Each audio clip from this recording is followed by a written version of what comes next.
10 years ago when I started working in this particular industry and for this company, if I'd stood up in a room like this and asked 150 people or whatever it is, what is a brand, you'd get 150 different answers. And I think just on the first 5 or 6, it kind of demonstrates the fact that this word covers a very, very wide range of things.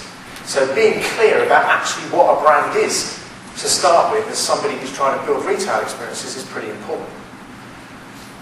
Many people think about branding and associate it back with the days of the Wild West and actually stamping steers.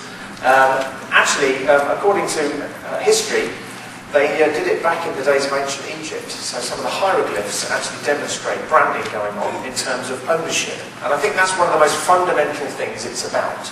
It's about something which is yours, which you own, and is so important that you're marking it, such as you can clearly stamp it out as being different from others. I think of one simple way of talking about it is it's the way that we do things around here. It's what we stand for. Many people think about famous marks. The hotel that we're next door to has got a Lamborghini dealership in the basement. The Wynn has got a Ferrari dealership in the basement of theirs. So it's obviously where you go when you've won in Vegas. But the point is, it's not just about famous names. In fact, it isn't just about names or logos or designs or snappy slogans.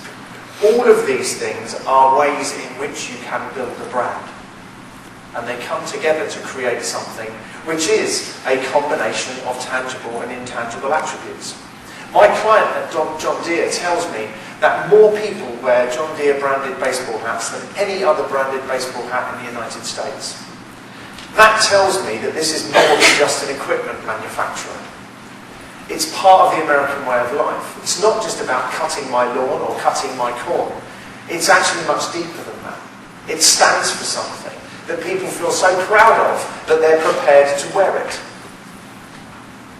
That's more than just a construction machinery or agricultural machinery company. It is a brand. And that's as important inside to its employees as it is to the outside, to the people who purchase John Deere. And people feel a sense of pride when they bought a Deere. It's not just, again, a machine. They feel they've done the right thing by their country, and they've done the right thing by the industry, and they've done the right thing because they bought something of incredible quality. It's a bit like buying a BMW that you mow the lawn with. Fundamentally, though, brands are really about business success. They're about creating demand. If you think about it, go back to that story of the BMW, for instance, rather than the John Deere. The last time you thought about buying a car, what things went through your head? It wasn't just purely, simple, rational things. There were things about how you wish to be perceived, what people might think about you if you bought that particular vehicle. What we're trying to do with brands is trying to separate out that part of the purchase decision process which actually causes you to make a choice, which is not just purely to do with the rational.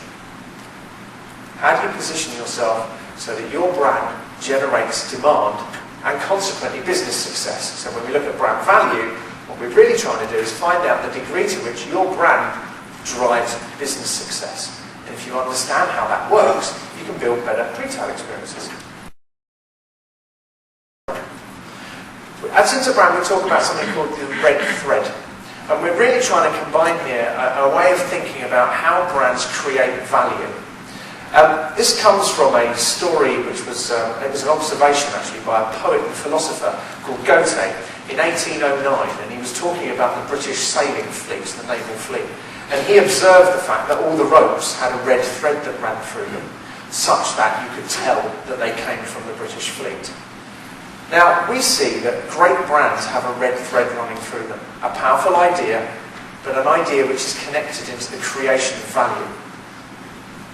And we'll go on and demonstrate this a little bit more clearly in a second. But effectively, if you understand what your idea is, you can then start to affect all the different touch points and the things that happen within your store, within your business, to make sure that you're building brand in the most efficient way. Now, I would put money on the fact that every single person in this room is under some degree of financial pressure due to what is going on in the recession out there.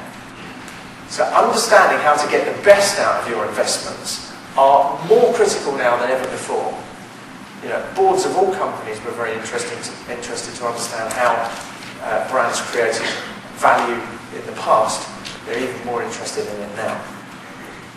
And from a retailing perspective, brand value and brands are created literally by the microsecond.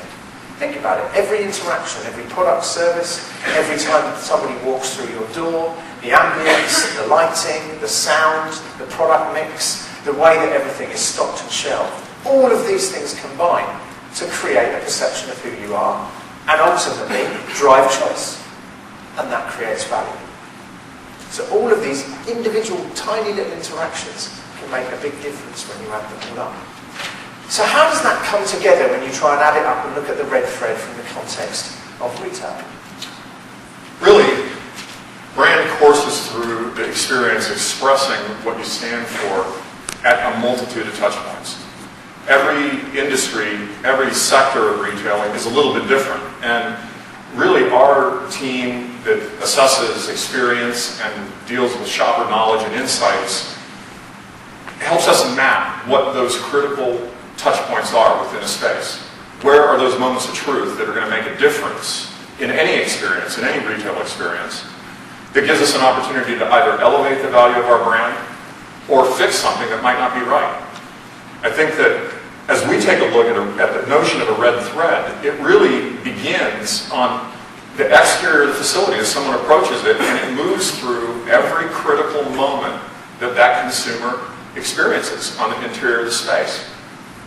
So moving from the exterior and meeting their expectations begins at the parking lot, how customer service is deployed, every element of the atmosphere and the tactile components of the space, communication, which deals with everything from high level to shelf level, being able to create wayfinding so that we give customers a sense of getting to where they want to be quickly, assortment planning, being able to orchestrate shelf, understand adjacencies, complementarity, all the things that move product that are similarly purchased, and being able to deal with a total experience. If we tie all of those things together, right through checkout, and then ultimately out into the virtual world where we create extensions of our brand onto the internet, if we tie those things together, what we have an opportunity to do is to actually see the power of the brand come to life. And it's only when we go through all of those elements and evaluation of all of those touch points do we have the opportunity to truly optimize the way our brand comes to life for our shoppers. Back to that report we were talking about earlier on. So how is it that we go through the process of actually understanding brand value then? And is it really that important to us all? Well, the start point is actually, it's quite simply a financial analysis. And what we're looking to do is actually determine the proportion of income which is to do with the brand. You might call it an economic value added for those of you in the room who might be even vaguely interested in accountancy. But the things that matter from a marketing perspective and a retail perspective are these. The two key measures that we use to then determine actually how valuable the brand really is. The role of the brand and the brand strength. When we're thinking about the role of brand, we are looking at choice. The degree to which the brand actually influences the choice of that product, that service, going to that store, whatever it may be. We can separate that out. It's very important if you understand that. It's not about likability or preference or anything else. It's about choice. The thing that really matters. Where you actually decide to put your dollar. And the second point is about brand strength. How far into the future are you liable to continue to be loyal to that particular brand? You combine those two things together and what you have is a sense of the future value at the present price of the brand. Simple stuff, really.